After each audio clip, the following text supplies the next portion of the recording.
We are delighted to bring together two visionary leaders shaping the future of connectivity. Jan Carlson is the chairman of Ericsson, the global networking and telecommunications powerhouse. He also serves on the board of Volvo, the renowned automotive manufacturer, and chairman of the board at Autoliv, the world's largest automotive safety supplier, dedicated to saving lives on the road. Pranay Agrawal is the co-founder and CEO of Fractal Analytics, the globally recognized AI company. Fractal's vision is to power every human decision in the enterprise with AI, engineering, and design, and they are trusted partners to some of the most admired Fortune 500 companies. Jan and Pranay, thank you so much for joining us today. You've long been such inspirations in both of your industries through your bold leadership. And I think many of the people listening today are going to want to think about what are their opportunities in this new era. Jan, I want to start with you and just think about, with Autoliv and Volvo, what do you see as the three most exciting opportunities and the three most pressing challenges in the automotive sector today? Well, thank you. Thank you for having me on this call today. I'm very excited to be here and honored to be invited. If you look to the automotive industry, it has gone through pretty rough times. I've been in the automotive industry for almost over 25 years, almost 30 years soon. And if you look to the history of the automotive, it has shown significant growth over time. And we have seen it coming up and down. We saw the financial crisis some 15 years ago. We saw the COVID times a number of years ago. And now we're seeing another dimension of it, and that is, of course, a bit of stagnation, what we can see in some parts of the automotive industry, but also a giant expansion in other markets, like in China. An expansion that has been ongoing for many years and that has also been visible when it comes to new technology and the electrification and in technology and the expansion of the Chinese automotive industry. When we look to the companies where I'm involved, and I will focus more on Autoliv and leave the Volvo part to their management. If you look to the Autoliv part, our focus has been always to save more lives. It has been to follow the regulatory environment, to follow the legislation, and to really make sure that people are not injured or minimize the number of fatalities in the industry. So the regulatory environment and the NCAP protocol, if you see that as an opportunity, the adaptivity that is now coming, and it's there to come in 2029, is one of the more visible opportunities that we are looking into. So that will be something that's coming in China, it's coming in Europe, and that will make restraints, the seatbelts and the airbag systems that you have in the car, more adaptable to the occupant in the compartment. So that is one opportunity. The other opportunity, as I mentioned, over time, light vehicle production. For everyone that is in the automotive supply space, the light vehicle production is what everybody's looking to. And what we have seen here is a light vehicle production after the COVID that has rebounded, but it has also stagnated a little bit. So light vehicle production and number of cars produced in the world is, of course, the one important part that we are seeing.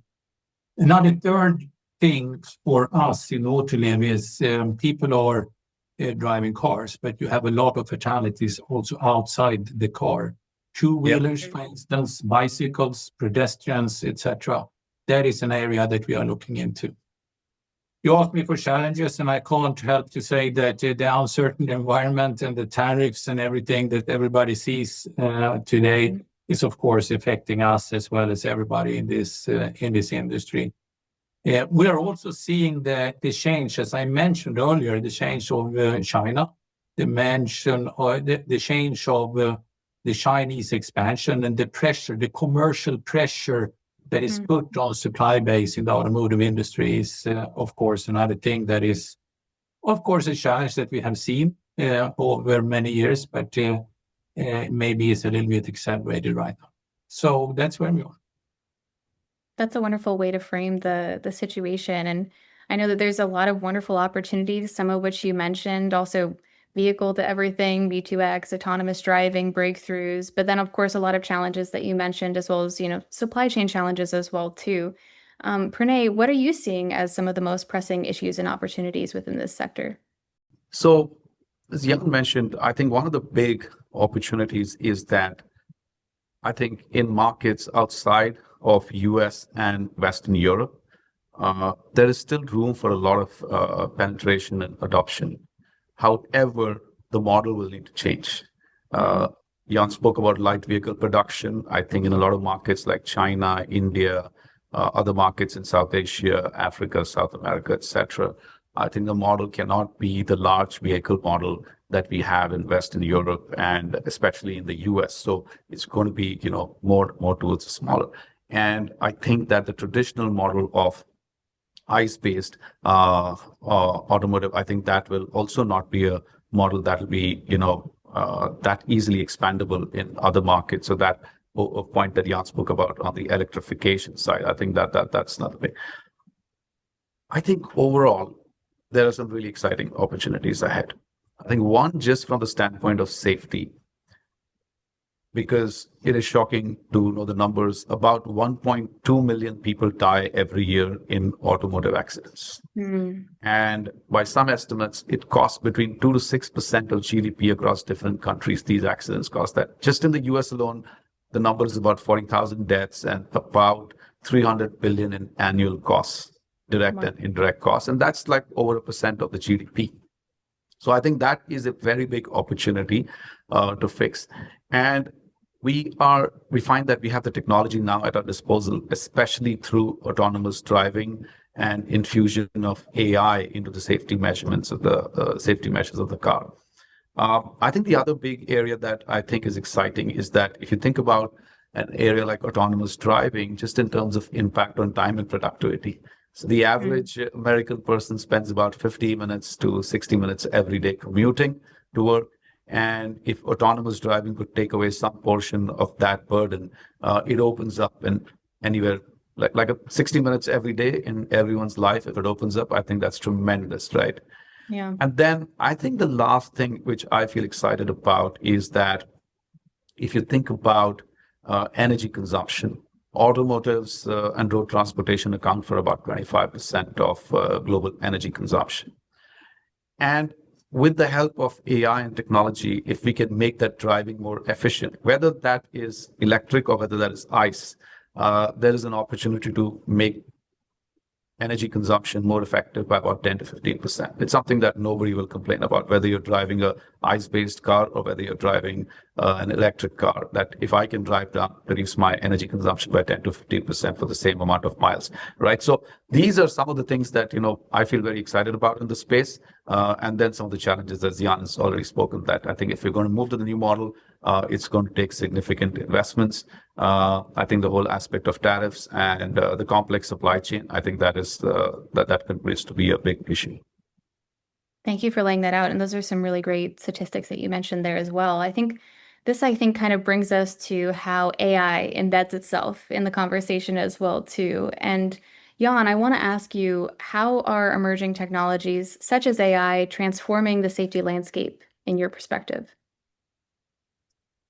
Well, that's an interesting question. First of all, AI will affect our lives going forward. We better get used to it because it's just going to be everywhere. And if you look to Autoliv's vision is saving more lives, and that's what we are doing every day. And when you look to AI and how that is affecting us, we can split it up in several dimensions. And you can start with the product dimension. First of all, we are mitigating the effect of kinetic energy in the compartment. When a car comes in a crash, the body continues to move, and then you have to mitigate the effect of kinetic energy through the seatbelt and through the airbags. And we can monitor in the cabin through AI the effect in testing environment in a much better way, doing simulations and virtual testing in a much better way than we could do before. So the product dimension is affecting us in a very big way. the product development dimension is another thing, and that comes to when you look onto Gen AI and the design and simulation. We have been doing simulation to advanced simulation models, but if you're looking to what AI can help us in accelerating product development, in transforming product data, and then doing that into actionable insights in a way that we have not been able to do before, and to automate also the mechanical design iterations in a much more efficient way. There is another dimension, and that is the R&D. Doing the right things first, mitigate the iteration part, mitigate the numbers of simulation and increase the accuracy, and look through the literature that we have. But for us, having like 60 plants around the world, producing millions and millions of units and millions every day, AI in manufacturing is, of course, the more important part, and also probably one of the bigger things that have more, economical effects. And that is, if AI has a good effect when it comes to the design and efficiency, when it comes to manufacturing, predictive maintenance is, of course, to have an AI analysis over the sensor data on the equipment and to reduce downtimes, etc. Smart manufacturing in automation, quality in manufacturing, to really look through early warning signs if something is going wrong on the lines, but also digital twins and simulations, as we talked about, to do that. But overall, I think it has two big things for us in Autoliv in saving more lives, and that is monitoring the situation inside the compartment, doing that efficiency and design, and of course also from manufacturing part, the more obvious thing. Thank you for that. I know, agentic AI is even kind of increasing some of these key pillars to unlocking efficiency from everything from manufacturing, like you mentioned, to operations, to even sales and marketing throughout the supply chain as well, too. Pranay, in these high-stakes autonomous environments like automotive, in what ways can AI enhance operations and ensure trust? Yeah. Look, I think Jan covered it. Let me just sort of add to some of the things he said, right? I think firstly, on the product development cycle, I think if we need to continue to grow and capture the new market opportunities, product innovation is going to be important. And as I understand it, that today, Jan, you also mentioned about the competition from China, which is very intense in the auto market. I understand that in China, new cars are being rolled out within 18 months. And, the converse number for that might be, 5 years or so in traditional companies. And AI gives us the opportunity to bring that cycle down. I think it's going to be really important to be able to drive down the cycle times on those and bring out products that the market loves in a shorter period of time. And generative AI and agentic AI allows us to build those products and bring them to market faster, design them and bring them to market faster. R&D iterations and all of that stuff can be done. Digital twins. And so that's number one. I think from safety perspective, we have the opportunity to do a lot of simulations and simulate the impact of various kinds of events, incidents, etc. Right? That is from the standpoint of creating safety post an event. Equally, though, the opportunity to prevent incidents is very high by either infusing more autonomous technology using AI or semi-autonomous techniques, technology, and that is going to reduce the number of events itself. If you look at from a more traditional standpoint, the impact of AI in manufacturing and enhancing efficiency and effectiveness over there is very big. We've been working in certain areas like food production, as an example, and using AI-based systems, we're able to drive between 7 to 10% incremental productivity from the same line. And that can be huge, right? Just in terms of getting more efficiency and a better price point to the customer. Because as we said, as we need to penetrate deeper, we will have to bring in, better price points because, the affordability is going to go down as we need to penetrate across different markets. So that's another area, being able to drive more manufacturing efficiency, being able to drive more transportation efficiency, warehousing efficiency, predictive maintenance. That's a big thing that Jan spoke about. We'll be able to drive more efficiency from our existing asset base by doing predictive modeling and stuff like that.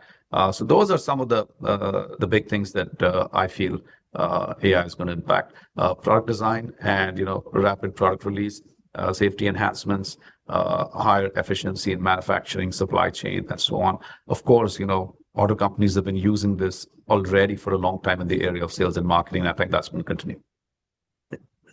Wonderful. Well, thank you both for that. I want to focus on AI within the telecommunications sector as well, too. And Jan, I know Ericsson has really been a pioneer in AI. And as the company doubles down on AI-driven and intent-based networks, what do you see as some of the most transformative applications of AI in telecommunications in the next 5 years? Well, if you look to the AI impact, we have been working with AI for many, many years, and we have thousands and tens of thousands of people that are educated and working with it. And if you look to AI and generative AI, we will continue to see that and how that is evolving and developing the intent-driven autonomous networks. And the autonomous networks as such is really translating the business units in intent into really the actions and instructions to enable really the performance in the network that was intended. And we have offered AI solutions and generative AIs in terms of diagnostics in the networks and also troubleshooting for a quite long time. We do that because really, if you look to the densification of the network and you look to the billions of connected devices that we have out there, it's really not impractical. It's really not possible to do that from a human standpoint. So we really need to do that to keep up the performance and to keep up the management of the network as such. It's great to hear you say that. And I know that we're looking at a lot of these trends, including moving from 5G into 6G while integrating edge computing. And all of these trends are leading to kind of ever expanding productivity. Pranay, from Fractal's experience advising global enterprises, how can AI accelerate real-time decision-making in an enterprise?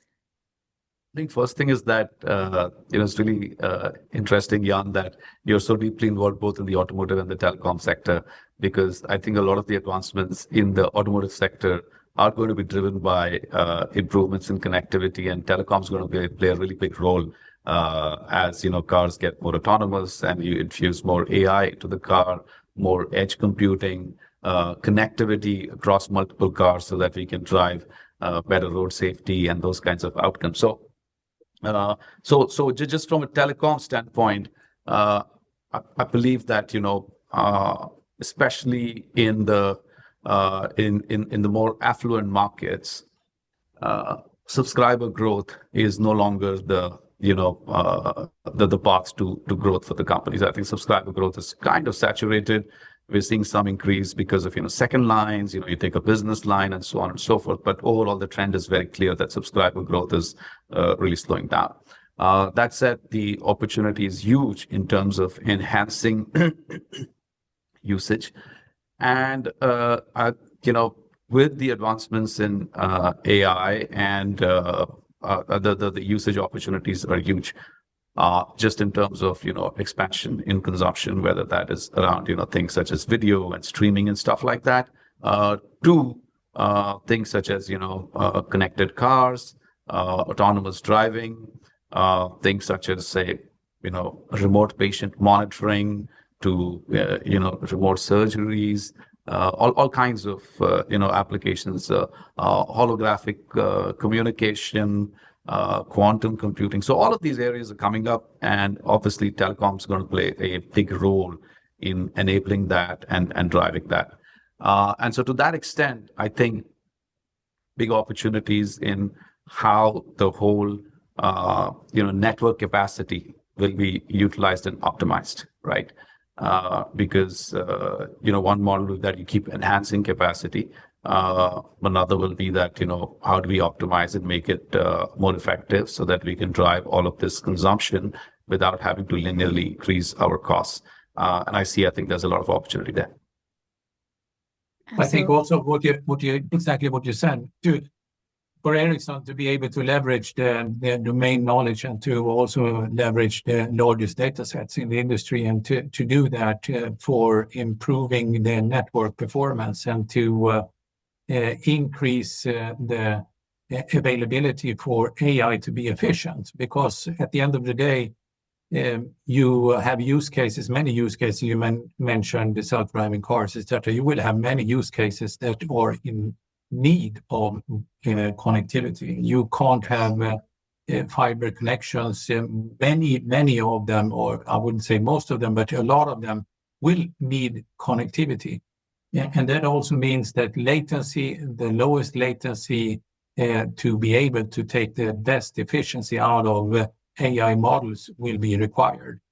And for Ericsson, we are looking into that and see how that is an opportunity for us, and how that we can support the industry being a leader in the connectivity space, and see how we can bring also the compute part closer to the edge, as you mentioned edge compute here as one big important factor.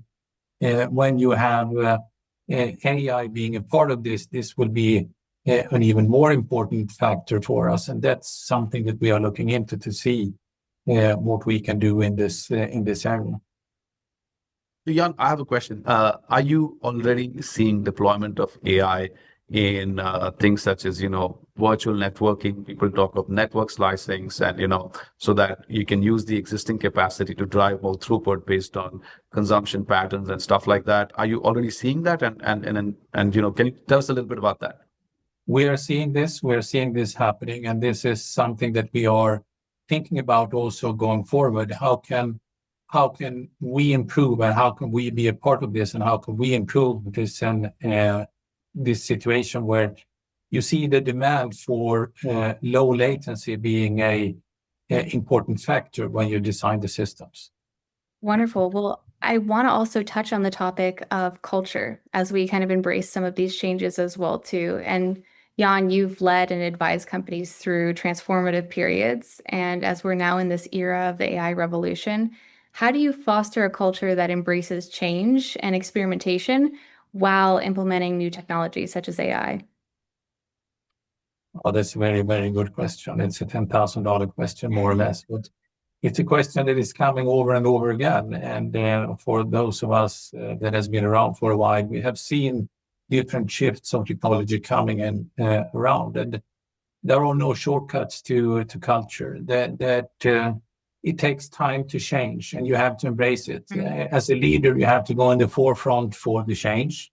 You have to demonstrate that you are true to what you're doing, really, and that you're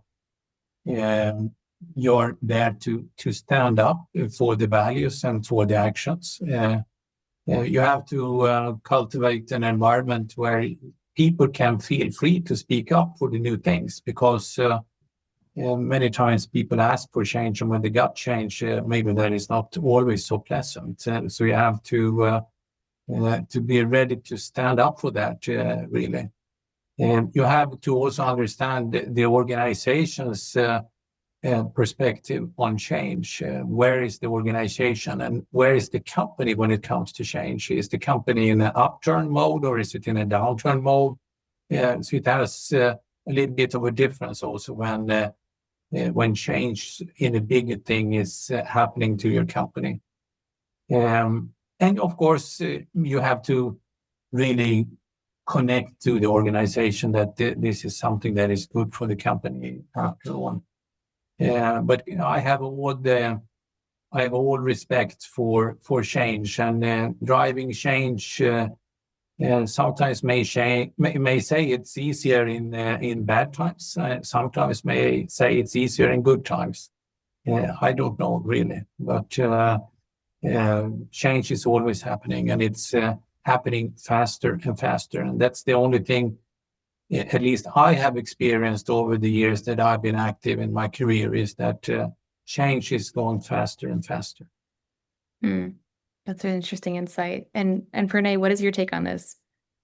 So, I think that really the most important aspect of all of this is connecting to the purpose, the end goal, right?